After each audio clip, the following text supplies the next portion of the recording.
All right. Hey, welcome back, everybody, to our last hang sesh of the semester. I got a number of questions that I'm excited to get into with you guys. But first, for those of us who are here already, I was hoping to get an idea of how we're feeling about finals week. So if you haven't voted on the poll already, just get in there and let me know how you're feeling about stuff.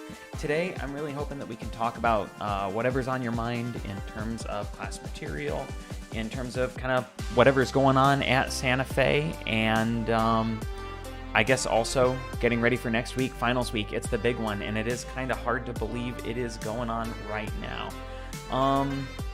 So yeah, first things first though, I want to thank everybody who is here, everybody watching this at home after the fact, for working so hard for such an awesome semester. You guys have really done a fantastic job with what continues to be a pretty challenging thing.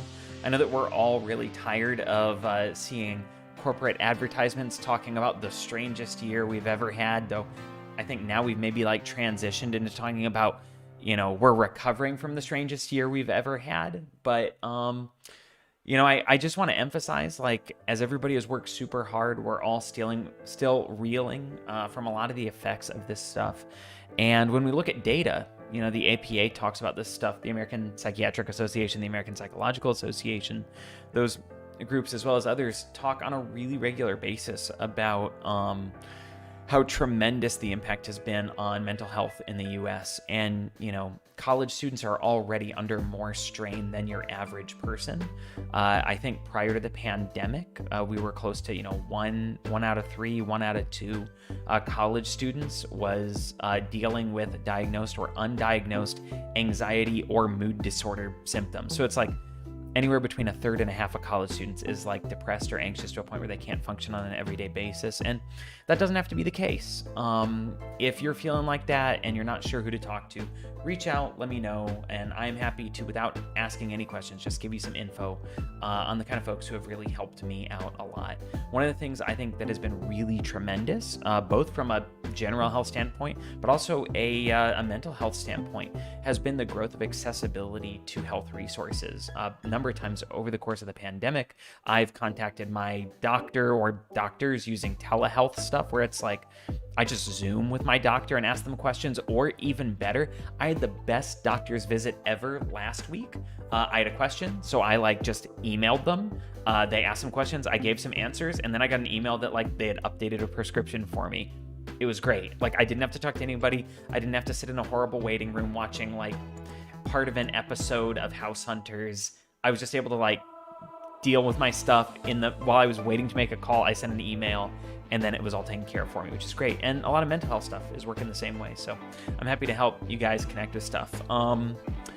Apart from that, there are lots of other great things that we can do. I've been excited to share with you guys. Grady and I made a big discovery recently. I'm just going to show you real quick Grady's hot take. The big thing we are dealing with right now is John Deere kids, real big construction vehicles working with music and song. Being like a lot of kids, you know, the only thing he loves more than his little tiny trucks are his super big trucks. And so even though we can't go out and drive a tractor right now, this is something we are like super duper into. So one of the things I did not expect is how soothing and calm the soundtrack is with this.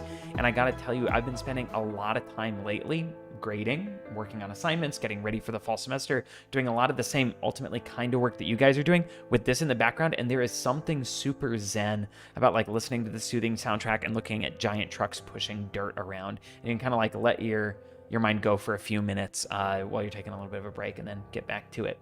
So I've gotten a few votes on our poll here, so I'm going to jump in. I'm going to see how we are doing in terms of how we're feeling about finals week.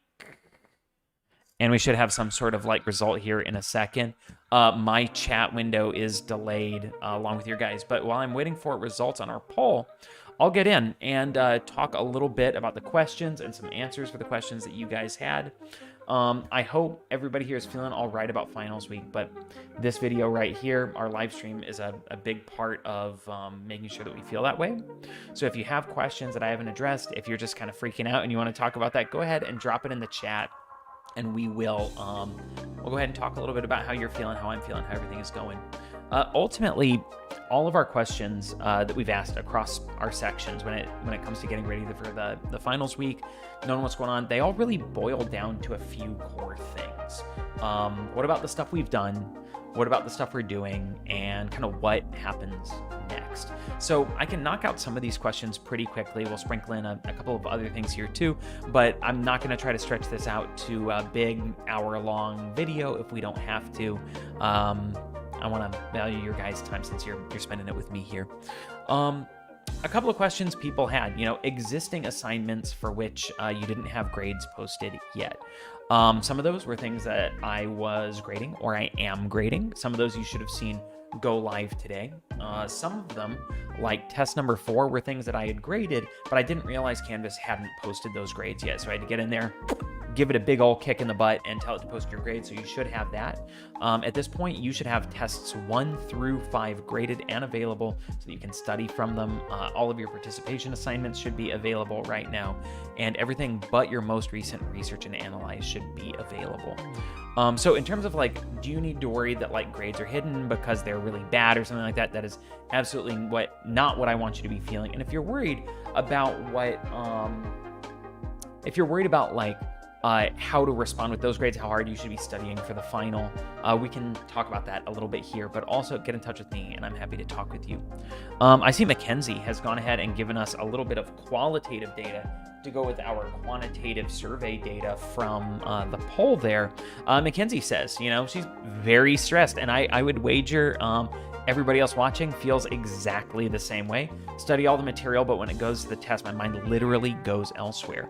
One of the things that is really tough here, I think a lot of people run into exactly this kind of experience, because one of the things that is really tough is that our brains simply aren't built for tests. And something that we're wrestling with right now is that there are other ways to evaluate information that might work better than tests, but it's hard to figure out how best to implement them. One of the things, for example, that happens is that when we get stressed, it's really hard to focus. You guys might remember we talked about models of motivation, right? Like the Yerkes-Dodson model that had that inverted U, and that if you're just stressed enough, you get in this perfect zone. And sorry, one of the dogs walked in. You get in this perfect zone for performance, but especially with a mentally difficult task like taking a test where I ask you to synthesize information, it's really easy to accidentally end up overshooting that into a point where you're just not able to focus and you're too distracted. One of the big things that we end up talking about then is when we're in the test, what can we do to reduce our anxiety levels? What can we do to remain focused? And one of the reasons that I avoid online test proctoring is just because it increases that stress in a really problematic way.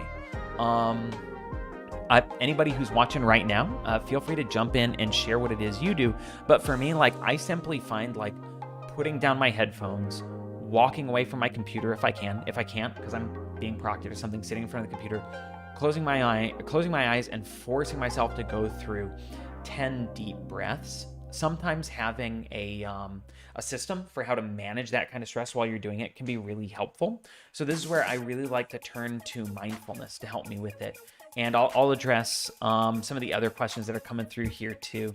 I see Leah asked a question. I'm going to ask the person above Leah, or above Leah is maybe Kathy. I'm not sure. You can go ahead and share your name so I can make sure to get you points for that. But making sure to use belly breathing is really helpful because, among other things, taking deep breaths is a great way to signal to the deep parts of your brain that your life's not in danger, that you're not going to die, and you can afford to slow down.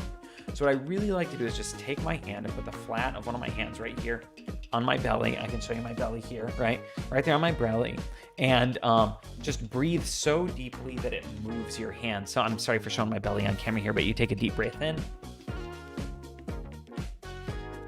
and then breathe really slowly back out. And even just as a trick, I find that really helpful. One of our counselors at Santa Fe also introduced me to box breathing, which is another technique that is used used by, among other things, sharpshooters and photographers, but it's because deep breathing can really help calm your nerves, and for a few seconds at a time, it can steady your hand, which is really cool. But box breathing, the same way that a box has 4 sides, it has you focus on the amount of time you spend breathing in, the amount of time you spend holding your breath before you breathe out, the amount of time you spend breathing out, and the amount of time you spend pausing before breathing in. And what you can do is assign 3 seconds or 4 seconds to each one of those. So you breathe in, and then you hold it, and then you breathe out, and then hold it. And sometimes even just for a handful of breaths here, it's enough to calm those nerves and slow yourself down. In a case like Leah's, where like you've got an oral exam, this is really stressful because not only are you being tested on your ability to like recall information, but this is also like a public speaking element where performance anxiety comes into play. And performance anxiety and social anxiety are 2 of the most prevalent anxieties in our society today. Evaluation apprehension is the name we have for it, for like being judged by other people while you're doing stuff. And that's a really tricky thing to tackle. Like in terms of a big long-term solution, one of the biggest things I can recommend is to talk with our Santa Fe counselors. Talking with a counselor about this stuff is fantastic. But, you know, a technique that I learned when, you know, I was going through horrible panic attacks over and over when I first started teaching was when I started to feel overwhelmed was, again, like really just to force myself to pause and take a deep breath and start over with a whole new thought. That like pausing that panic and starting over with a complete thought, doing something new was really helpful. So I am happy to talk about stress management techniques all day long, but I want to make sure I get to our other questions too. If you guys have other stress management techniques, I want you to jump in and share here also. I just want to make sure that I have a chance to talk about Kathy's question, Leah, Jesse, and Mackenzie's points here also. So let me just check here. Jesse, I know you asked really quickly whether I started addressing questions. I kind of did, talking about the fact that grades have been posted for some past stuff, but we'll keep rolling forward. Mackenzie makes a really great point. I'm going to jump back. I promise, Kathy, I have not forgotten about your stuff. Mackenzie makes a great point about, especially if you're a big overthinker, taking that time can feel like you're just putting yourself in an even worse situation. One of the key things, though, there is to remember that it's not about having enough time. It's about using the time that you have wisely, right? So it's like you can have 6 weeks before an exam, but if you don't spend any of that time preparing, you're going to be in trouble. You can have an hour on a test, but if all of that time is spent panicking, you're going to be in trouble. So taking 30 seconds or even a full minute to calm down and refocus, as much as that might feel like it's wasting time, it's not. It's investing time. It's like if you're short on money, it's really easy to be stressed, panicked about how you spend that money. And sometimes spending a little bit of that money to do something that you really want, buying yourself a treat, I'd say going to see a movie, but that's like borderline, irresponsible right now. But, spending a little bit of money to do something, have something that you want, if that helps put you in the headspace to make more constructive decisions, that's invested, not wasted, right? I have other really fantastic techniques that I think work really well to help out. But one of the big things when it comes to tests that I find helps me is to have a plan that I can stick to, that keeps me from panicking, keeps me from losing my way and wasting time, or keeps me from overthinking. So I'll give you an example of one of these, and then I'll jump back to some of the previous questions. A lot of people, like Mackenzie, do much better on research and analyze assignments than they do on tests. This is part of the reason why the research and analyze assignments are such a big part of our grade these days, right? As opposed to like it being just 3 big tests. Tests tend to be pretty stressful and people don't always do that well on them. But if you're able to set up a system, so like I make use of a 3 times method is kind of what I call it. I start at the beginning of the test and I work all the way through it 3 times. The first time I go through a test like this, I just go top to bottom and I answer every single question that I know for a fact off the top of my head. If I don't know the answer off the top of my head, I'm not going to put down an answer, right? And this way I don't get caught up. I've got a really simple plan. Either I know it and I answer it, or I don't know it and I don't answer it. If there's one that I'm stuck on that I want to look up the answer to or really think about, to keep myself from getting bogged down and second guessing that, I just click the little flag, or if it's something where I'm allowed to use a piece of paper, I write down that number and the answers that I think might be good potential answers. That way I know, like, I can trust I've put that somewhere and I don't have to be anxious that I'll forget about it and it'll get lost. The second time I go through, open up your book and notes if you can. If it's a test like mine, you can do that. You open up your book and your notes and look up the answers to those second ones. Don't go second guessing the ones that you've already put down, because you'll lose track, you'll lose your way, you'll start second guessing yourself, and that anxiety will take over, and you can lose that confidence that you've built up in your first run through. And then, and only then, after you've answered all the ones that you know and all the ones that you maybe know, do you go back and start looking up answers to the ones that you don't know. That way, if you get mired in guilt and stress and you run out of time, it's only on the questions that you didn't know the answers to anyway. Now, I know that we're at the end of the semester now. We've got the last test and then the final exam coming up. But if you find yourself in this situation where you really frequently don't know the answers to questions, you're lost, you have no idea where this information comes from, I'm starting to dip in a little bit to Kathy's questions. This is where it's really good to reach out to your instructor right away. So if you're saying I often see stuff on the tests that I have no idea where that came from, it's really good to get in touch with me to make sure that either A, you're not missing something, or B, I'm not missing something. Because first of all, it's always possible that the information is coming from somewhere that you didn't even know to look, that there's some resource posted online, there's an expectation that you somehow missed.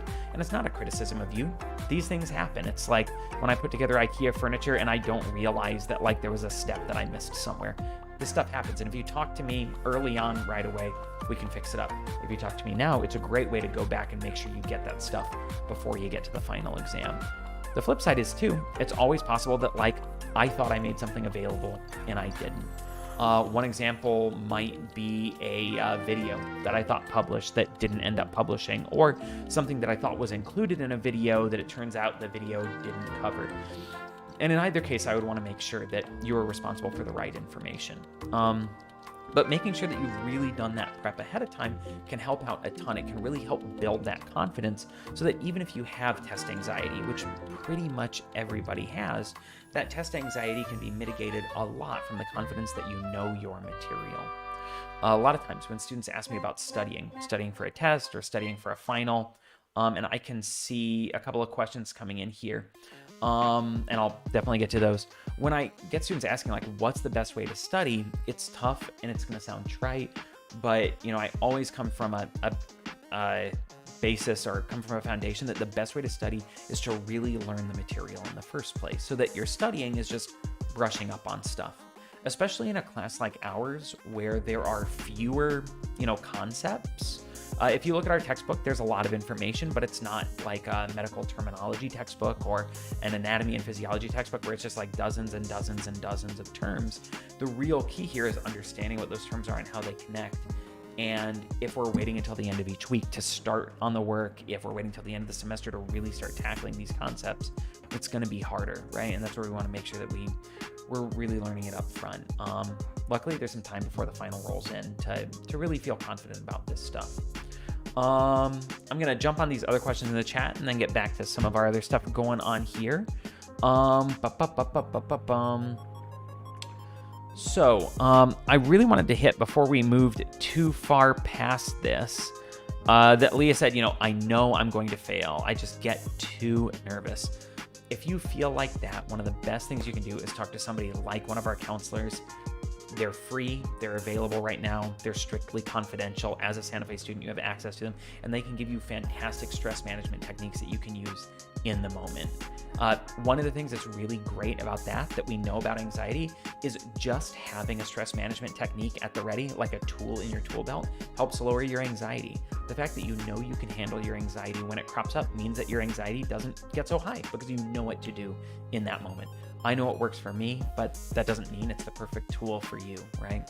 I can tell you that public speaking is really stressful, and a lot of people feel that. I've got many years of this under my belt, and even I am anxious about going back to public speaking in a few weeks from now. Let me move on. I know I've addressed a number of these, but if you want me to hit a specific point in one of the questions that you've asked, just let me know. I see Jesse asking, could I go over the economic theory? When I had took the test, saw a question about it, realized I never went over it or heard it. And the reason for this is that the economic theory, or what we'd call the economic perspective, is something that showed up early in class, in videos, maybe in the textbook, about the idea that there are multiple explanations or perspectives for any number of phenomena. We as humans are hugely complex machines. When we do something, it's not usually just a strictly cause and effect, right? And this is why sometimes it can be really hard to understand people and what their real motivations are, because for one, you're not them, so you don't always understand things the way that they would understand them, and it's easy to come up with a simplistic, demonizing explanation for why they do something that they do. If there's a coworker I disagree with, then it's simple why they disagree with me, because they're stupid and bad. That's, of course, silly. And in reality, if I try to explain their behavior or their perspective, even using like good psychological ideas, it can still end up being overly simplistic, because a lot of times we do things for more than one reason. Early in the semester, we established a number of potential explanations, and these are good ones to keep in mind as we get ready for this next test and for the final. We talked about a motivational perspective, a cognitive perspective, an economic perspective, and an evolutionary perspective.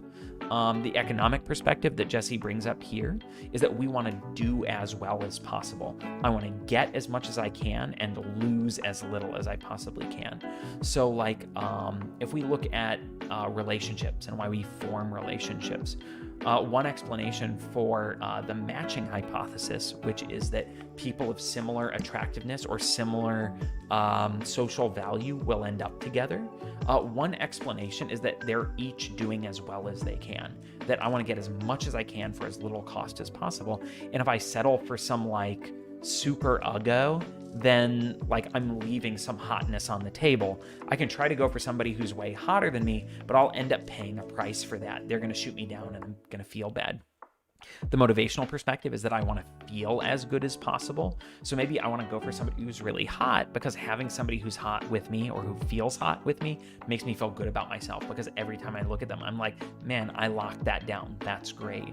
The cognitive perspective is that we often do or think things that help us make sense out of the world. So for example, stereotyping is something that we do because the world is filled with 7 billion people, and it's really hard to understand what 7 billion people want. So if instead of trying to understand 7 billion people, we can understand a small number of simplified groups, it helps the world be a lot more understandable. And the evolutionary perspective is that our thoughts and behaviors are a result of how our brains work. Our brains are biological machines that were crafted by genes that are largely unchanged from who we were 50,000 years ago, even though our environment has changed. Meaning that, in short, a lot of the stuff we do, these are adaptations for an environment we no longer exist in. So one example would be your anxiety about tests. There's no reason to be anxious. In fact, if you didn't have the anxiety, you'd probably do better. But you have anxiety because your brain isn't built for tests. It's built for immediate threats, like a saber-toothed tiger coming to kill you. If you're like me, you lay awake at night worrying yourself silly about things that will never happen. And that's because your brain didn't really evolve to just be happy. Your brain evolved to be this tool to imagine scenarios that might happen so that you could be prepared for them so you wouldn't die. So when we talk about these perspectives, right, that's important to keep in mind, because I might ask a question like, why do we stereotype? And the answer really is, well, it depends on which perspective you're approaching. If it's the cognitive perspective, it's to help make the world understandable. If it's the motivational perspective, it's so that I can stereotype that people who are different from me are worse than me, and then I feel better. That's the idea of these different perspectives. Last point here. So this is the idea of these different perspectives. If you have anything like that you're not sure about, just like shoot me a text, send me an email, and I'll respond with the best answer I can get for you. Samantha asked a good question here. Can we trust our grade that is currently showing as the total? Well, yes and no. Yes, in the sense that it does a generally good job. I'm bringing up the course right now so I can take a look at something. It does a generally good job at evaluating what your grade is. But we still have a number of things that are missing.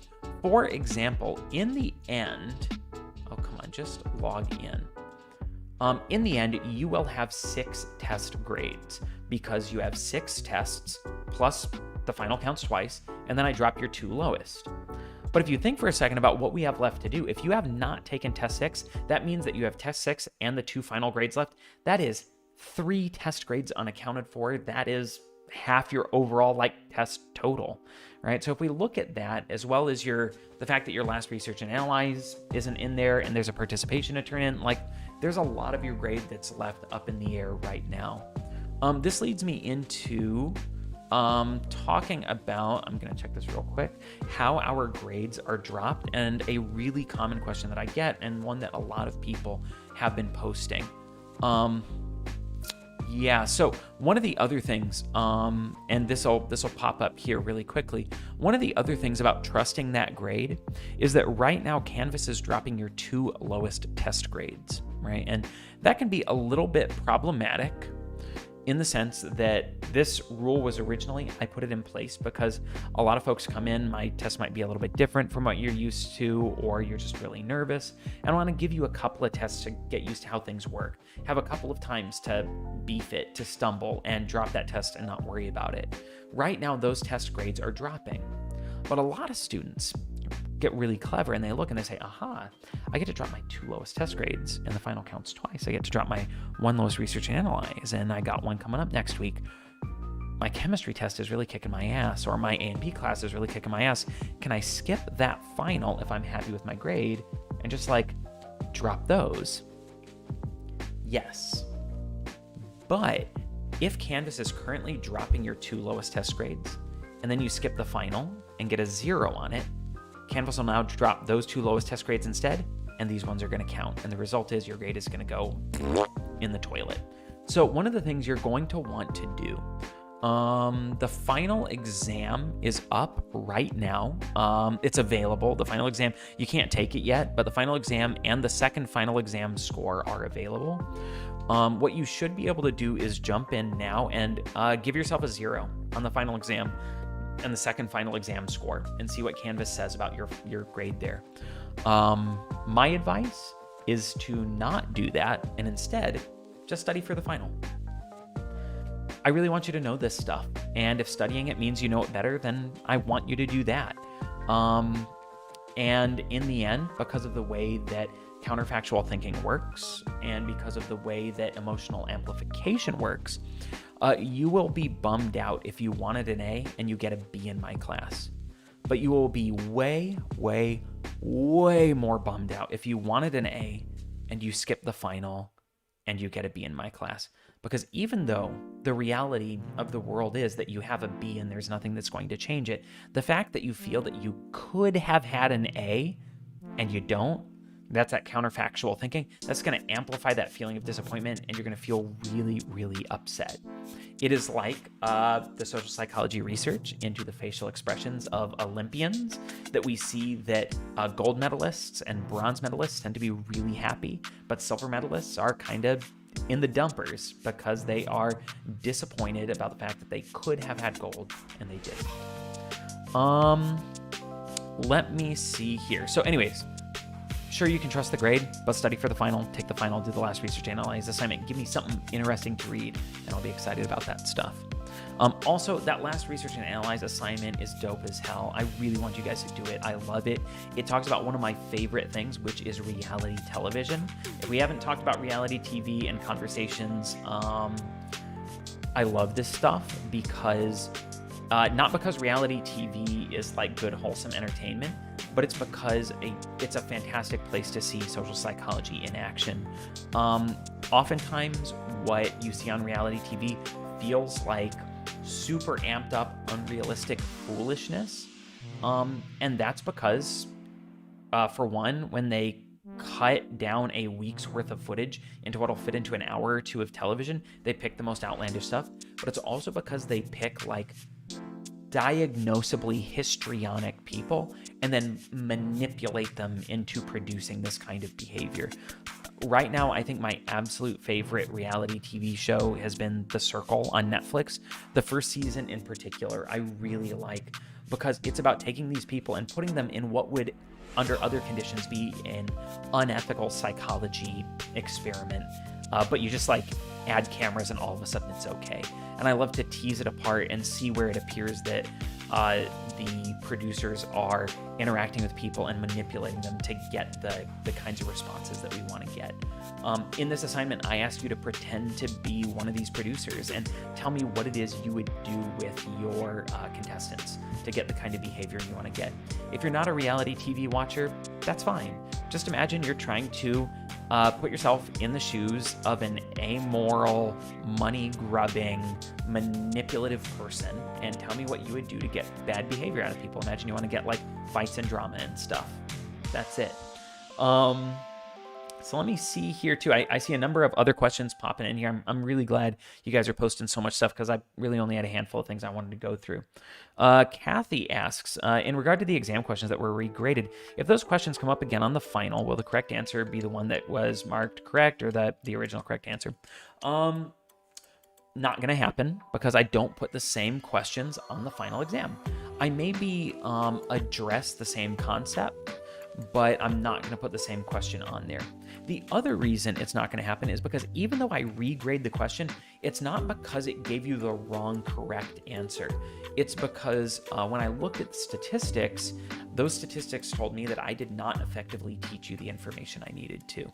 Because I had a question that I thought was good, but a lot of people missed it, and the ones who missed it included students who generally did well on the test, suggesting that even people who worked really hard and studied really hard for the test struggled on that question.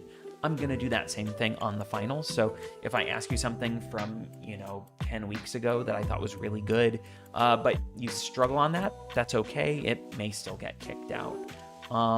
So yeah, trust I'm keeping my eye on this stuff, but I am not reusing questions. I'll ask about similar concepts, similar ideas, but I try to maybe paint with a broader brush on the final than I do on other stuff. I did have, before I get down to Jesse and Samantha's questions, I had quite a number of questions about the format of the final exam because there's a lot of anxiety about that. One of the things that we know both from education and psychology research is that the best way for me to evaluate your overall knowledge of the material is to do the same thing that I've done all semester long. So even though the final exam is longer, because we're covering 12 weeks worth of material, same kind of format for questions, multiple choice, similar kinds of concepts, same person wrote the questions. There are just more of them. So instead of 30 questions and 30 points, you have 60 questions and 60 points. Instead of 50 minutes to take it, I think you have 90 minutes to take it. I'll have to take a look and see. There aren't essays on it. There aren't matching questions. There aren't anything like that. It's just straight ahead, pretty much the same sort of thing. I think you only have the first 2 days of finals week to take it, so you want to get in there and knock it out just because the schedule over the summer is wacky as heck, but I'll make sure you guys have all those details with an assignment coming up here. Jesse's question. Oh, I'm going to answer Samantha's question first because it's really fast. What does the second final exam represent? That is how I replace 2 test grades. That's all it is. I want the final exam to count twice. I want it to be worth twice as much so that I can replace up to 2 of your lowest test grades.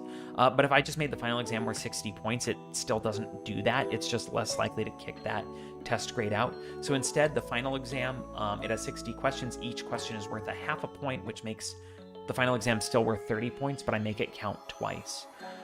Ultimately, in the way that this works, it lets the final exam be worth twice as much. It can get dropped if you skip it or just have a hard time on it. It can replace your 2 lowest test grades, or if you only do better on the final than you do on like one of your tests, it'll count once and it'll replace one test grade and it'll drop once. So it gives us a ton of flexibility, which is really, really nice. Jesse asks a material-related question here. Are we more likely to stick to our beliefs and opinions if there's salient evidence that disprove our opinion, or are we more likely to accommodate that information? This is a tricky question, and I think a lot of it is going to come down to it depends. I think, more than ever, we continue to deal with this question about like critical thinking and how we engage with information and how do we change our minds. And I think a lot of it is going to come down to what kind of a mindset you have about the information to begin with. So we tend to find that people are more likely to stick to their beliefs, like Jesse is talking about here, when they are challenged in general. So, you may be familiar with some political pundits, for example, who are really strong proponents of using facts and information, or, facts and logic to disprove your opponents. That if you're in an argument with somebody, you will browbeat them with facts and logic until they just can't argue with you anymore, and then you've won. But the truth is, if you have to, if you're really in an argument with somebody, you want to sit back and ask yourself, what is your end goal? If your end goal is to get them to change their minds, not just to win, whatever that means, right? If your goal is to get them to change their minds, then browbeating them with information isn't going to do it, because in fact, the more aggressively you do this, the more they'll feel they're being attacked, and the more likely they are to really dig their heels in and stick to their beliefs. One example might be yelling at your teenager about their curfew. They may believe that their curfew of 9 p.m. is unrealistic, especially on a Saturday. You feel that the curfew is reasonable because they continually make questionable choices. So you yell at them about how, they're irresponsible and they can't make good choices and they don't deserve to be out before 9 o'clock and all this other stuff. And ultimately, their pre-existing belief that you don't understand them, that you're irrational, that you're limiting their freedom because you're jealous of the fact that they have friends and they're young and cool and that you're like a lame boomer. All of that they feel is just proof positive that you're aggressive and mean and that they don't understand you and or that you don't understand them, right? And that, ultimately they should be able to do whatever they want. And in a case like this is important because sometimes in a hierarchical power structure, we may feel that we can browbeat somebody into agreeing with us because it's worked in the past, because you argued aggressively with somebody until they just agreed with you. Like me, a professor, arguing with a student in class until they say, oh yeah, okay, I agree, when deep down privately, they absolutely don't, right? So for me, an example would be corporal punishment. There's a lot of evidence that shows that not only is corporal or physical punishment ineffective, it in fact backfires and has lots of detrimental effects on kids. And in a classroom, I, the professor, the expert, can effectively argue against, a student's attempt at taking a position. But it's an unfair argument because I have talked about this dozens of times with dozens of classes. They have rarely argued about this stuff. And, even though I can walk away feeling confident that I've shut them down really well, not only have I marginalized them and made them feel like maybe a bad parent or their parents were bad parents, but if I look at their submitted written work later, they still haven't changed their minds. If I ask them about the effective way to deal with an intransigent child, they'll tell me about using a spanking. And that tells me that they didn't process any of that. So what we tend to find is that people are more likely to dig in their heels when they feel really strongly about something. Jesse talks about salient evidence, right? Salient means attention-getting evidence. If there's attention-getting evidence, but we either are not able to process that information well, like it's complicated data that don't make sense to us, or it's in terms that doesn't make sense, or if we're just not really motivated to process that information or information from that outlet. So if I just believe that global warming is a problem and I come across evidence that, it's complicated charts I can't really understand, or it comes from somebody that I don't respect, I'm going to feel again like I'm being attacked from without, and in the end, I'm not likely to change my mind. A lot of times, one of the best ways to get people to change their minds is simply through listening, right? Not just about ingratiating, but, listening to somebody, allowing them to see you as an ally as opposed to an opponent, and then framing the points that you would like to make in ways that they will agree with, so that rather than them changing their minds, they get to keep their original perspective and simply, like Jesse's talking about, rather than accommodating the new information, they are assimilating the information, right? So by finding a way that it can exist within their, existing framework, can help convince them way, way more effectively. So I think I've hit all the questions in chat so far. If I see more come through, I'm going to be excited to jump into those, but let me go ahead and get other questions up here. A couple of other questions here, not a ton left here. One question, will there be extra credit? I think there's an extra credit question on the final. There are a couple of questions worth maybe 1 point each or a half a point each, where I ask about your favorite and least favorite topics that we discussed, just because I'm always excited to hear what you liked and didn't.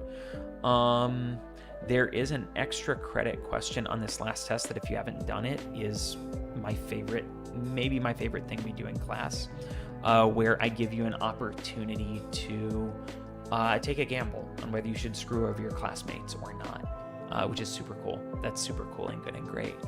And then the last question that I've got here, what topics will be covered on the final? Everything that we've talked about is really fair game for the final. Every concept we've talked about, every topic that is in a chapter, that was in a video, that was in a podcast, that was in another assigned reading is fair game for the final exam. Some of the best stuff you can do is to go back through previous tests, but also coming up with your own test questions. Pay close attention to the areas where you struggled. A lot of times, paradoxically, we can end up doing ourselves a disservice because we're motivated to look at the material we feel best about. If there's an area where I feel really uncomfortable, I don't feel like I'm going to do well, I'm not likely to want to approach that and think about it because it feels like a mountain of stuff to tackle. But that's exactly where you want to get started. Another thing that can be really helpful is to study with other people. One of the things that I've seen really take off in classes in general is study groups. More than ever, study groups are really taking off because people can do it virtually. You can do it on Zoom, you can do it on Teams, you can do it on WhatsApp. There's an app I know some of you guys have been using for group chatting. Does anybody know what is the name of that group chatting app? Go ahead and just post it here in the chat so I can remember. But stuff like that, being able to organize virtual study groups is really great, because even though it might not be as much fun as when I was in college and we get together and binge chocolate covered espresso beans and stay up all night jamming out to music and stuff, the fact that you can talk to people. Thank you, Jesse, for GroupMe. That's right. So the GroupMe app, the fact that you can get together with people in between shifts or after work when you're at home, and you don't have to drive 40 minutes to get to the library and then do your stuff and then drive 40 minutes back home. It seems to help out a ton. Kathy asks when the final opens. The final opens in 3 days, which should be Saturday. Yep, it opens on Saturday. Technically, finals week doesn't start until Monday, but I got you. Also, if you're not looking at that last research and analyze, get in there, take a look at it, and get drafted in it. So working in study groups is really good, especially if you guys can be quizzing each other. Finding connections between concepts is one of the best things that you can do. So I think that's getting me pretty close to where we want to be. Again, I want to reiterate a couple of things. Giving yourself plenty of time is something that's going to help out a lot. And if you want to do well in school, one of the most important things you can do is take care of yourself in a way that will let you do well on things in general.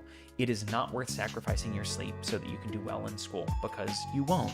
If you invest time in sleeping, not waste time in sleeping, if you invest time in sleeping, you'll do better. If you're not getting 7 hours a night, try getting 7 hours a night and see how much better you do. It'll be great.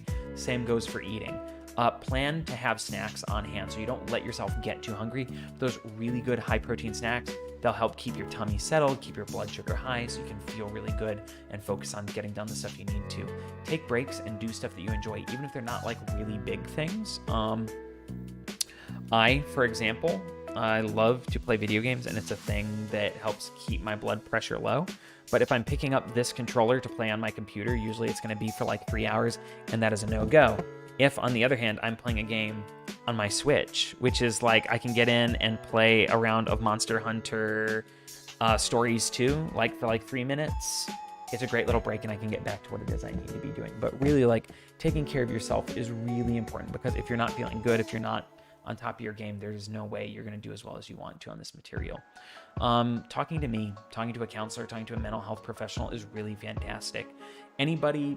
I really would bet that anybody here watching this stream in your class who has worked with a counselor or a therapist before can speak to how effective it is.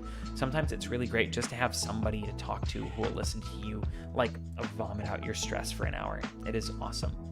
And if you have anything going on, whether it's stress about class, stress about what the fall is going to look like, let me know. And I'm here to talk with you. Like, hit me up. Let me know how important it is. If you've got something important going on and you text me about it, I'll drop what's going on. And as long as you don't mind a 2-year-old in the background, we can have a conversation about that stuff.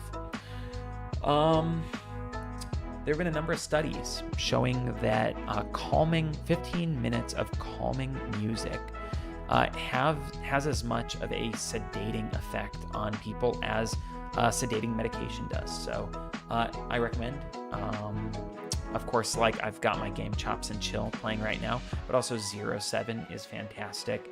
And if you haven't watched the show, you don't need to, but the soundtrack to the show Yellowstone is fantastic alt country stuff. So I can't thank you guys enough for having such an awesome summer. I've had a great time talking with a lot of you guys on Voice, on Teams, on Zoom. We've gotten to talk about a lot of really cool psychology related stuff.